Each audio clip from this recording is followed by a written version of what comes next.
Everybody, this is Material Girl 338. I am making a very simple dish today, and it is so simple, you're going to love this. Roast beef. I think this is the top of the round. And you want the fat side up. Preheat your oven 375. A lot of onions and burgundy wine. Okay? And give it a good coating of burgundy wine. When this cooks, because you want it to marinate into the juice. And I put pepper on there. Just a little bit of salt. Not really too much salt when you're cooking the meat, because the salt draws out, it draws out the juices from the meat.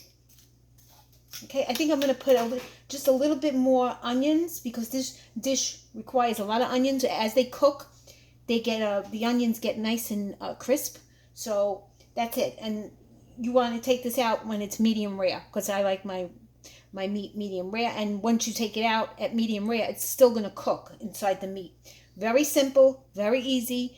You can do this with, well, basically do it only with roast beef, because this recipe is an old recipe and it's so delicious. Alright guys, if you like this video, please give me a thumbs up. If you have any comments, please post them below. And please subscribe to my channel, because I always have other videos coming in. Thank you everybody. I'll show you the finished product.